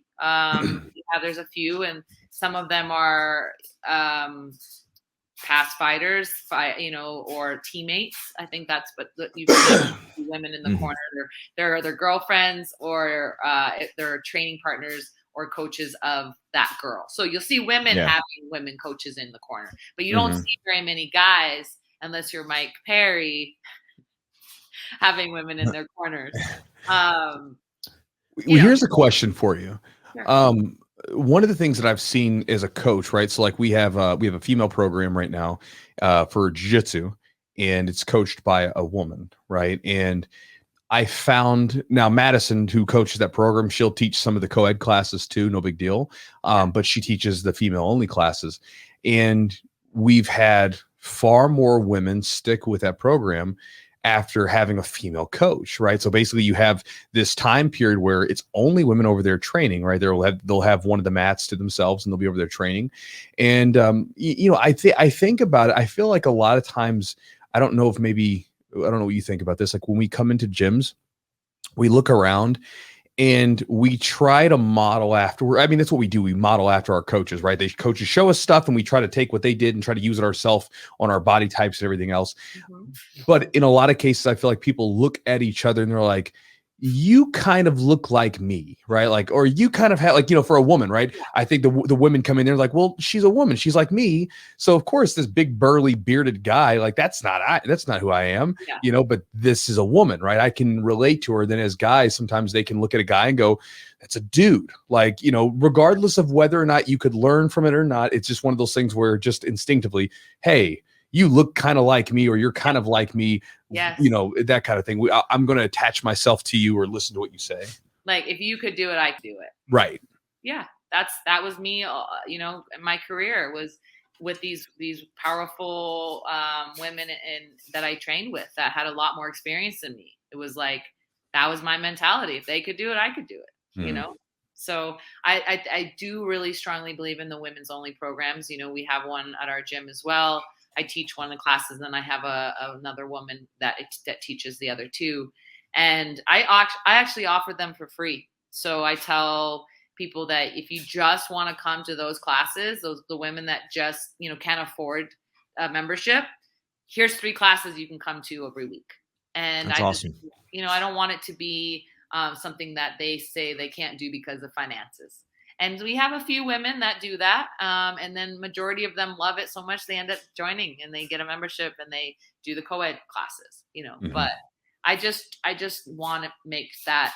And it's like, hey, if that changes and I have 50, you know, women on the mat and I don't have the space, then maybe I got to change that. But right now we have a huge gym and we have all the space. And so he's like, if you want to come, bring it. Tell your friends, tell your sister, tell your mom, let's go.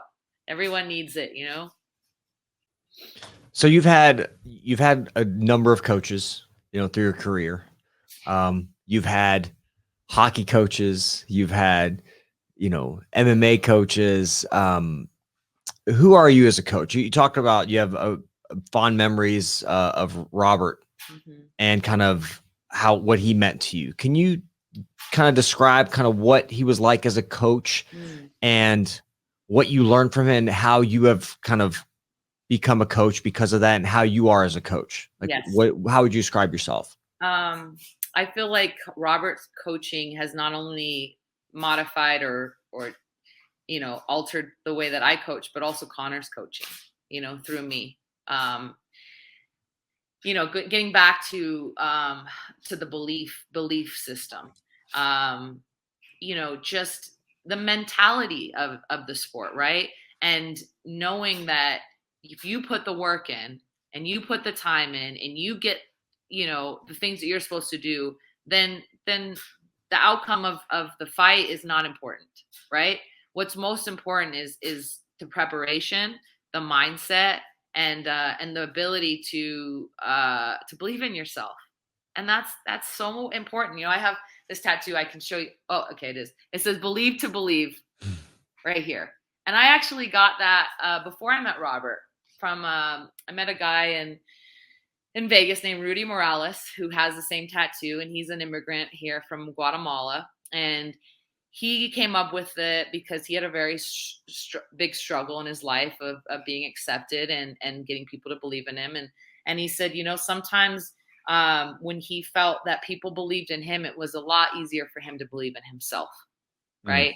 And so it's that belief system of when someone believes in you, gosh darn golly, it helps you believe in yourself, you know, and that camaraderie, right, we were talking about earlier of just what that faith in someone can do for you. So Robert was that guy. He was that coach that made people almost believe into themselves so much to a fault. You know, like I said, I had that one fight. I was overconfident because he was like, Heather, when you go in there with this girl, she's going to have a 45 and you're going to have a freaking AR-15 or whatever. And if she wants to sit there and stand and trade with you, you're going to take that bet because I promise she's going to be the one falling. Now, it didn't work out that way. And I probably should have had a plan B when I started shooting AR-15s and she came back with her AR-15 and that wasn't working so much. But yeah, you know, that is huge. Is that faith system and that belief system, and the uplifting of each other. You know, he used to, after practice, he would say, okay, I want you to go up to 1, 2, 3 of your opponents, your teammates that you rolled with today or that you train with. And I want you to go give them compliments, that things that they did, things that you saw that they did really well. And that was something that was really big in him. It was like, no, you're not going over there to tell them you did this wrong, you did that wrong, you did this wrong. You go over there to compliment them on things they did well. Now, you could also go up to someone that maybe knows a little bit more than you and say, hey, I noticed you kept hitting me with that right hand. What am I doing? What are you seeing, you know, that is allowing you to do this? Or I got armbarred by you 5 times. What am I doing? Am I leaving my arm out? Like, what am I? And having those conversations, because again, dropping the ego, right? And allowing each other to lift each other up. You know, it's not like that person that just armbarred me 5 times is like, figure it out yourself, and walks away. No, right? We're here to help each other. And if that person helps me grow, then I help them grow. Because then if they can't get me with 5 times with the arm bars anymore, then they got to elevate their game, right? And so it becomes this elevate each other's game by helping and positively uplifting each other. And again, super strong things that we really we demand, I should say, at 10th Planet Denver. You know, we actually just had to ask someone to leave the team because they weren't doing that. They were constantly putting other people's jiu-jitsu down, constantly going around and saying, I tap this person, I tap that person. Like, no, man, they were working on something. You know, maybe they were even working on getting caught and getting out. And they got caught and they couldn't get out. But like, you don't go around saying that. That's like the rule, the unspoken rule. Right. Well, even if you did submit someone who is going 100%, who gives a shit, right? I mean, because it's like every one of us is going to get submitted. Right. So why on earth would you talk about? I mean, that's like you don't tap and talk about things. Exactly. Like, you know, because we all know that one day we're going to be the person that's going to get submitted. Yeah. So, you know, and nobody likes to have their nose rubbed in it, and especially like you said, who knows what the person was doing? I mean, if they were trying something, and that's a negative. That's a good thing, because that becomes like that becomes a gym cancer. Because if that person does that, you don't like check them or ask them to leave, then someone else is going to do it. And before you know it, you've got a whole room full of people afraid to try new stuff, afraid to do anything, because they're like, well, I don't want to risk going for anything new because Bob over there is going to like talk crap about me the rest of the week. So I'm just going to make sure I stall on them and just keep myself safe. Which is never a good, not a good training environment. Yeah, exactly. And this was one of our most dedicated students. You know, they were a good competitor. And, you know, this just happened a couple days ago. And a couple of the girls came up to me since, and they said, you know what, this means so much to us, because it shows that you guys care not just about how good you are on the mat, but how you carry yourself, and how this community is affected by how you carry yourself. And that's the bottom line. Is that's, you know, we have a very strong no asshole policy, and a very strong, like, support each other always, student and teacher always, right? No ego. So I love our gym. I love that we've been able to create this you know, harmonious community, and that, you know, when things like this happen, that we get rid of that cancer, exactly like you said. So it's important. Yeah, I had a situation some years ago where I asked a student to leave, and it was funny because when they left, all of a sudden, like, all these people are coming up to me and telling me, "Oh yeah, he did this," and I'm like, "Why didn't you guys say something sooner?" Like, because you know, I had to like find it, and you know, and then eventually came to me. But I'm like, if you guys would have brought this up sooner, we could have addressed this problem a lot earlier. Right, and that same thing, you know.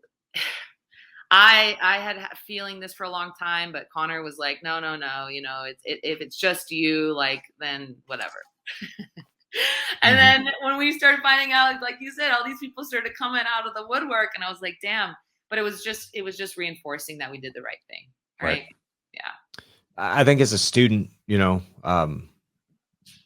at the gym, I just think, like, you don't. There's an internal struggle there, because you care about the people you train with, but you also don't want to feel like you're just like trying to throw somebody under the bus. Even if you have a gut feeling that maybe they're not the best fit, I don't know, it's somebody you probably trained with and you've sweat with, and you've it's a tough thing to bring things up, because what if it's just like it just happened, they had a bad day or something, right? Or they've been going through something hard, and maybe you're just not giving them a chance. So there's a lot of, as a student, like, I think what we do a lot of times is, like, you know, as a black belt, you know, we'll talk to some of the other black belts or some of the other brown belts, and just kind of like, hey, are you seeing this? Yeah. Is this something that's happening? Not from a way of like, let's kick this person out, but that's kind of the way that I think may help. But yeah, a lot of times, you know, you guys have enough to think about anyways, right? We don't want to like just put little things in the air if there's nothing, right? You don't want to like set false alarms off. So I think it's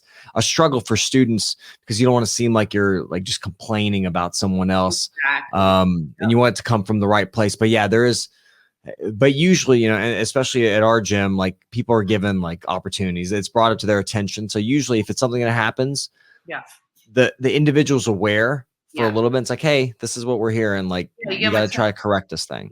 Yes. Yeah. And that's the thing we talk about too, is like, it's tough. None of us are perfect. We all have our days. And if someone approaches you and you say, hey, that wasn't right, you shouldn't be doing this. And again, we've had these conversations. I have text messages with this person saying, we don't do this. You can tell your coaches who you tapped, right? You can talk to your coaches about that in private, because it's now maybe about like how you're doing, how you're getting better and things like that. That's okay. But to go and talk about with other people, it's not. Mm-hmm. And, you know, they didn't, that this person didn't want to change, and they denied it, and they, you know, lied about it and stuff like that. And that's just, it's unfortunate. Yeah. It's like, we all make mistakes. As long as we can admit 100%. To our mistakes, and we can take criticism, and we can learn from them and just elevate ourselves, it's okay. But if you don't do that, it's not good. Well, and if you know, that's the lesson that like a lot of fighting and combat sports has to give. That's one of them, right? Is that you can take to pretty much everywhere. Is that you know, normalizing failure and mistakes, right? You're going to make them. Don't ever look at them as, I mean, it sucks when they happen, sure, but use the sting then to pay attention to what just happened so that you can improve for the next time, not to simply ignore the mistakes or ignore the things that you did. It's to like look at them objectively, because you know, when you're a fighter or a jiu-jitsu competitor or whatever, when you make a mistake, you have to separate yourself from the feeling of messing up and just look at it objectively and say, okay, what did I do? All right, I need to make sure I fix this, whatever else, or have my coach look at it with me. What do we need to do? Right. And at the same time, like if you make a mistake more on a personal level, just own it and say, yeah, I totally messed up, and be objective about it and say like, it ain't gonna happen again. And just, it's as simple as that. And I feel like sometimes, you know, people, it's interesting how you'll have people that are so good at the looking at their mistakes on like the technical level objectively, but then on a personal basis, it completely glosses over them. It's like you're messing up here, and you're totally not acknowledging it. Yeah. And it's interesting to see that disconnect. You know, one of my mentors now, for the gym is Casey Halstead from 10th Planet, Las Vegas. He owns a bunch of other 10 planets in California and stuff like that. And whenever I have kind of a situation, I reach out to him, and he's a very, very successful businessman in this world. And he's a great competitor. He's a great coach, all these things. So he's one of my go-to guys. And recently we had a guy who left the team because I kept getting on him about being on time. And one day he said to me, if I'm on time, it takes the fun out of it for me. Mm-hmm. He said, I drive trucks. And so I gotta, you know, time is a thing that's like really important when you're a truck driver, apparently, right? You got to be on those things. I'm not a truck driver.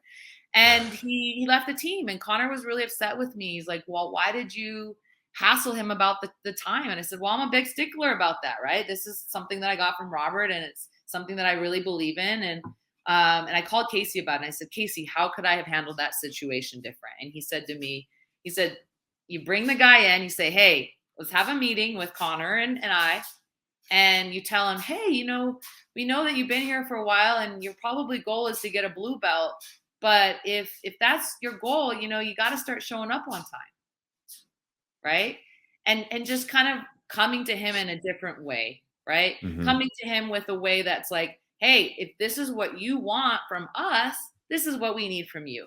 And doing it in a lot more diplomatic way. And so I'm learning. Yeah.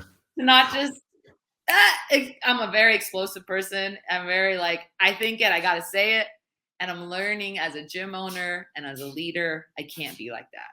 Well, you also trained with in fight camps where, you know, again, there were, you know, it's a different environment from, say, hobbyists. Sure. You know, if you're training in fight camps, it's like, get your ass to training, or, you know, like it just don't even bother messing with me, you know, that kind of thing. So whereas for the hobbyists, sometimes they don't have that same seriousness about their training like you would, or like some of the other fighters that you trained with would. And I get that too. Yeah. But at the same time, it's, as you guys know, jiu-jitsu, it's a martial art, and martial art, it's got to be discipline is a big key component, right? Agreed. And when you come on the mat 15 minutes late and then warm-up's already gone, you're more likely to hurt yourself. You're coming in, you're not respecting your other teammates. Maybe everybody's already paired up already. It just it messes with the whole vibe. I agree 100%. Yeah. So it's like, yeah, I get that. And it's not MMA, it's not his career, it's not that. But this is the way we run our gym. And I was like, you don't like it? There you go. And that's how I am. I'm like, hey, it's not for everybody, but there's a lot of people that appreciate that in their on time, and they're early, right? But I just have to learn to deal with it, not on the tip of my tongue. I gotta Well, and that's what I kind of meant, because, again, however you choose to run your gym is how you run your gym. And I think it's a better thing to run on time, because one of the things that a lot of jiu-jitsu gyms can be kind of notorious for is running like off of time. And if you're someone that is really strapped for time and you got so much going on in your life, you can't afford like 20 minutes. Like, I was here on time, I'm ready to train, because I got to leave because I got wife and kids and everything else. Exactly. But I think that the like you said, the approach, you have to be, a little bit softer with people that could be. It's like a great example is this. One of my buddies, we used to teach our wrestling class back when he wasn't working as much, and he came from a wrestling background in college and everything else. He ran his practice like a college wrestling practice. It was great for all the fighters. All the fighters loved it. But then you'd get like the random guys that was like, yeah, man, I'd like to try a little wrestling. And he's like barking at him and like whatever, and like made some poor guy cry because the guy was just so tired and couldn't do a push-up. And and again, it was good for a purpose. But it's one of those things where you then have to soften the approach for the people that aren't at that sort of intensity. You can still get them to get in line with whatever it is that you want them to do. Just you can't be necessarily as direct sometimes, because their buy-in isn't as much as a fighter's yet. So you have to change the approach a little bit as a coach. Yes, 100%, exactly. And that's been something that I'm learning a lot. Conor's learning as a wrestler, his whole life as a wrestler. His dad was a wrestling coach. He wants to be like his dad. It's like, that is exactly like wrestling classes was very similar to those. So it's funny you say that, but yeah, it's all learning. It's all growing, and I'm not perfect.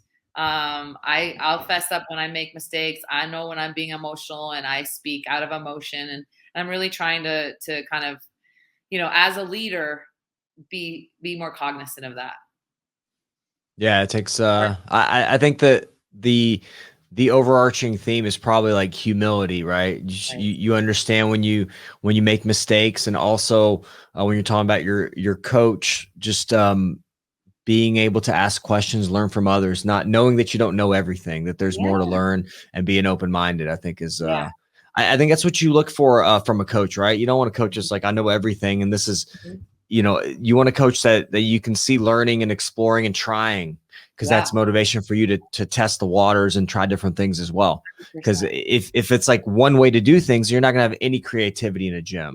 So I think like having people that do unique things and encouraging kind of exploration and creativity is kind of what makes a gym that's unique, with a lot of different personalities and characters, and it helps you grow. 10th Planet is so great for that, because in the Gracie system, it's like, this is the way, the only way. It's going to be like this forever, right? As far as I know, I mean, I'm trained in the Gracie system a little bit, and that's how it was. But the 10th Planet system, Eddie's very, very, what's the word?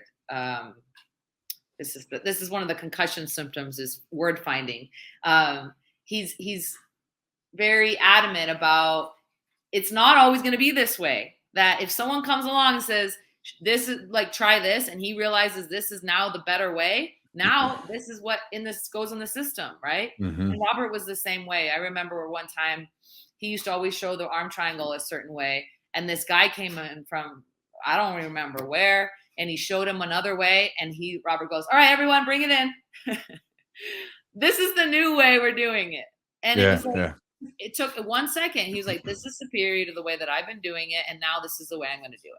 And he was like, this guy who knows what belt he was, where he was from, or where he learned it. He could have learned it off of YouTube. It didn't matter. It was like, it was the superior way to do it. And that, I love that. I love that about him. I love that about Conor, and I love it about our gym, and just being willing to like, or like, yeah, you get these guys that are so obsessed with jiu-jitsu and they're learning shit online and they're like, oh, check this out. I saw this. I'm like, that's awesome. Like, let's go to class, you know? Yeah. Well, and also that kind of thing. So, you know, they always say, this is an old adage, but actions speak louder than words. And I've seen plenty of coaches, right, over the years who had preached open-mindedness, be open-minded. But then when push comes to shove, you watch them be faced with possibly a better way of doing something or a technique or something. And then you realize that, well, they're kind of closed-minded about this thing, you know? So, but then when you see a coach who like on a dime flips, because I've done that before. I've literally, like, one of my students comes up to me and says, Chewy, I hold the lapel like this, or I grab the grip like this. Well, shit, that's better than what I got. Okay, guys, come on in. We got to check this out real quick, you know? And so I think that speaks volumes, because again, that's actions, and actions are so much more powerful than what you say. Absolutely. And, you know, I think that then sets a tone, because, you know, monkey see, monkey do. I mean, it's just the way that we are. Just like with our techniques, we show our techniques and then other people try to replicate them. If your actions show that you are a certain way, not your words, but your actions, then other people will follow that lead, that example. Absolutely. And that's so cool that you guys are like that too, because it's so important. It's like, you know, I really commend coaches like that. I just think it's so important to be open and to be willing to, like, oh shit, the way I've been doing it this whole time, my whole career just got wiped out. You know, it's like, but that's so cool. That's what's so cool about this sport, is that, you know, people can figure it out. They may not even saw it somewhere. They were just learning it for the first time. They're like, oh, but why can't I do it this way? You're like, oh shit. Yeah. So it's awesome. Heather, thank you so much. So your gym, 10th Planet Denver, you guys were awesome, very welcoming. So we even had a sign. We had a little sign when we walked in. Yeah, you guys said, welcome Chewy and Eugene. That was awesome. It was a nice little touch. I've never walked in and had a sign before. I was like, that's pretty cool. And it was fun. Like when Chewy, you know, we showed up, you know, we came to like the 6 a.m. class, and then we decided you guys had a open mat that evening. We showed up there, and it was funny. Just people kind of noticing, like some people knew we were there, and then some people just were kind of surprised we were there, but it was a very welcoming environment. So you guys have a really great gym, a young gym, you know, you're just getting started. And everybody's super tough and learning. It's a great environment. So you guys are doing definitely awesome. Had a good vibe, yeah, for sure. Guys. Well, we were so honored to have you guys there, and you know, awesome. Big fans. Everybody is just big fans of what you guys are doing, and you know, you guys are a great presence. It's like, you know, I'm not even a big podcast person, honestly, but you're there. You know, I scroll through my Facebook. People are reposting your stuff. It's like, you're undeniably there, and your presence is there. And the reason is because what you guys are saying is great stuff. You know, it's important things. The stuff that you're putting out is just stuff that a lot of people aren't putting out there. And so I really appreciate you guys and what you're doing and what you stand for and what you believe in and what you're teaching and all that stuff. So thank you for doing what you're doing. It's an honor to be talking to you guys on your podcast, and for giving me my time to, I know my stories are like, you think you're going to get this answer and you get, you know. No, those are the best stories though, because the worst stories, like, especially if you're talking about a podcast, because like, you know, I'm genuinely, like, as a person, I'm genuinely curious with people or about people. So like, you know, it doesn't matter if you're the cashier at the store, like Jess and I, my lady Shu, we'll go into the grocery store together, and I'll talk to the cashier, and I'll know, like, they're at the Trader Joe's, and I'll know their life story before we get out of there about how they came to be there. You know, it is just, I find people interesting. So I genuinely like people when they give me big, like, extended versions of their story, rather than like, yeah, you know, I fought a little bit, and you know, that happened. You know, I'm like, no, give me the details. I want the nitty gritty. I want all the little nuances. So no, I enjoyed your stories. I appreciate that. Thank you. I feel like my life is very synchronistic, you know, and so it's like I can't just tell the story. I have to tell the pre-story and the post-story because otherwise it doesn't really make sense. It's like, how do we get here? You know, it's not just like, it's just, there's a lot more. You've moved a ton, by the way. Oh my God. Like you have moved all over and like back and forth. And that's just so crazy. Just the ability, you know, for me, I was originally born in Russia and my family came. Oh, wow. Yeah. So my family came to the States when I was 6 years old.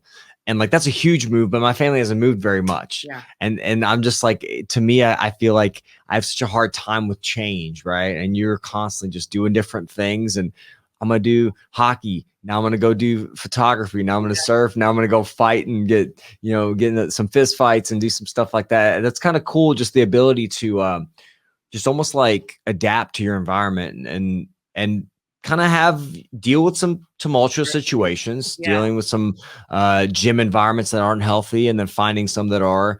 And I think maybe just bouncing around and like figuring out who you are and what your body needs and what you need to like be successful. I think that's because sometimes we'll stick around even if it doesn't work. Right. Yeah. Like I know I've done that even in a relationship. I know it's like not going anywhere. And I'm like, I don't want to change this thing. Yeah. So I think like that's pretty cool. Your ability to just kind of like adapt and change your environment. Cause that's not hard. It's hard to do. Thank you. You know, I owe it to my dad. He gave me a lot of adversity as a kid. We moved around a lot, even though we didn't move like states. We did move states and cities and stuff like that. But even when we were in the same city for a time, we moved houses a lot, right? I moved schools a lot. And even when I was living in Vegas by myself, I moved a lot. It was like, I just moved a lot. I don't know. I got used to it. And I also think to my detriment, right? Because it's like, I seek change because I'm like, oh, this isn't working. Let's go to here. You know, oh, this isn't working. Oh, let's go to here. And I was like, I believed in myself so much because of this believe. My dad believed in me and gave me this faith in myself as well, along with Robert, you know, as a coach. But like my dad always really just gave me that support and that faith. And it's like, you can do whatever you want, Heather. You have the strength to do whatever it is that you dream. And that faith that I had from my dad my whole life just made me feel like, you know, like that Superman, Superwoman that I am, you know, and just gave me the ability to trust the process and to remember that the journey, right, is the most important thing. And that it's not the top of the mountain, but the journey and just enjoying every single moment of it, even the hard times, because without the hard times, you don't enjoy the good times, right? You got to have them, right? Yeah. But thank you guys. Appreciate it. You're welcome. And if anybody wants to, follow you or check out and see what's going on with you, where's the best place for them to find you? I'm on Instagram at Heather Jo Clark, Heather JoClark. I'm on Facebook. You can follow 10th Planet Denver. Also on Instagram and Facebook, and those are probably the best ways. Cool. Twitter, not really on there much. I'm not on Twitter too much. Yeah. And tell Conor thanks for being so welcoming and say hello to everybody at the gym. Everybody's awesome. Will. Likewise. Hope to see you guys soon. Yeah, appreciate you. Have a good one. Thanks, Bye. Heather. Take care. All right, guys. So hope you enjoyed the podcast with Heather. We're going to read off some of the reviews from some of you guys, give you guys some props for doing that. But before we do, big thanks to the sponsors that made this show possible, Charlotte's Web. You can check them out at charlottesweb.com. Promo code is Jiu-Jitsu. Save 15% on the order. Get yourself some top quality CBD products to try out. Again, if you've never tried CBD, I really encourage you to give it a whirl to experience what it's actually like, opposed to just kind of, I don't know, again, try it out and see what it does for you. Epic Roll, if you're in the neighborhood looking for some jiu-jitsu gear or apparel, check out Matt's gear. If you're looking for some new shorts for your MMA or for jiu-jitsu training, I definitely recommend his Velcro-less shorts. EpicRollBJJ.com is the website. Jiu-Jitsu is the promo code. Save 15% on the order. Manscaped, Manscaped.com. If you're looking for some grooming products for the man in your life, or if you are the man in your life, and you're looking for some grooming products, I would recommend them. Everything that they make is high quality and it smells amazing. With any of the products that they have, like the creams and the sprays and the colognes and everything else. You can check them out at manscaped.com. Promo code is Jiu-Jitsu20. You save 20% on the order and you get free shipping. It's a good deal. And again, if you guys want to join the True Crew email list, you can go to jiu-jitsu.net/join, JOIN, and you can get access to the True Crew email list along with a game plan guide that'll show you how to put together a jiu-jitsu game plan for yourself and a guide on how to drill jiu-jitsu techniques, whether you can train on your own and have open mats to try those kinds of things, or if you have to do it just during rolling during a regular class, how you can add more focus to your jiu-jitsu game. And and as always, guys, you can check out our Patreon at patreon.com/the Jiu-Jitsu podcast if you'd like to get access to more snippets and everything else from the show. And it'll give us a chance to support you on a deeper level, and you can support the podcast as well. It's a win-win. And with that said, let's jump into these reviews. All right, we got quite a few. We'll go through them. So thank you guys for the reviews, by the way. Yeah, appreciate it. So I'll go through a few. Chewy, you'll go through a few. Let me start with, I believe this one is from Gerhard Human. And he says, great regular insights. Thanks for the regular inspiration, Chewy. Also appreciate the fact that you guys think about jiu-jitsu for everyone. This one is from Brennan BJJ. And he says, best BJJ podcast, by the way. These are all 5-star reviews. Boom. If you were wondering. This is my favorite. This is my favorite jiu-jitsu podcast by far. Chewy's very relatable and down to earth. Covers great topics. I never miss it. Here's a longer one. Chewy, read this one right here. And this one is by ATL White Belt. I imagine that's in Atlanta. Says Chewy's podcast is in my must-listen rotation of shows as a newer white belt BJJ practitioner, and also someone starting in their 30s. I find his advice on mental aspects of BJJ highly motivating and encouraging. He has me believing that if I just stick this out, I'll get what I need out of BJJ. Hope to one day drop in to his school. Thanks, Chewy. Well, first off, that is how it works. If you keep going, you will get out of it what you want and you will get better.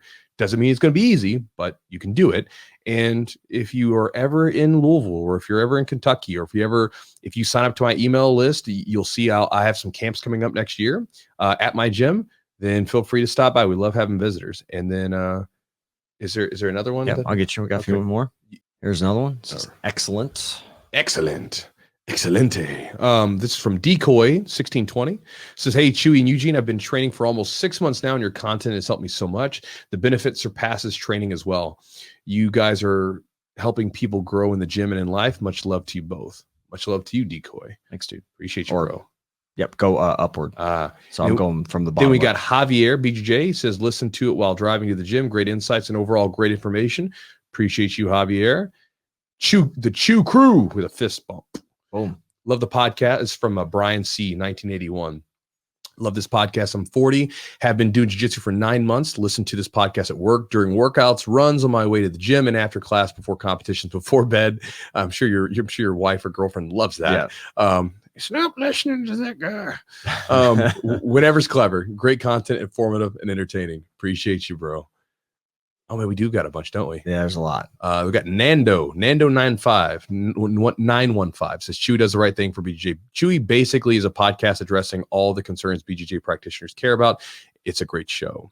Appreciate you. Thank you, guys. It means a lot, really. You know, we started this thing as kind of just an idea, something to do with one Blue Yeti mic on a massage table. And we decided that we're going to be smart enough. We thought that we're going to stream this thing on like shitty Wi-Fi, and that didn't work. Well, it kind of worked.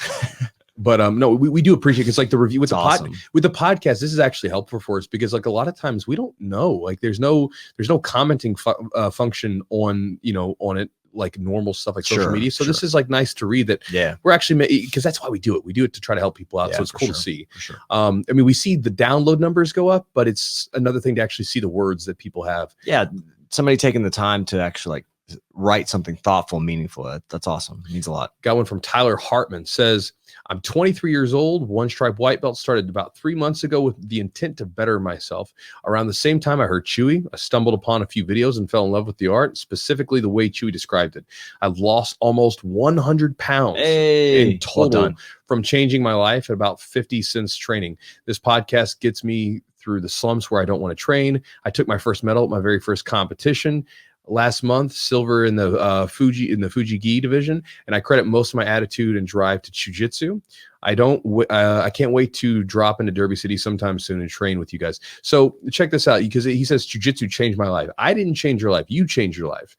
I helped maybe. And see, that's the beautiful part. That's like, as crazy toxic as social media is, one of the beautiful things is that we can share ideas with each other. And 100%. And like, I've gotten a lot of mentorship through social media and through things like that. And it's a cool thing to be able to do for other people. So, but understand something. At the end of the day, you did it.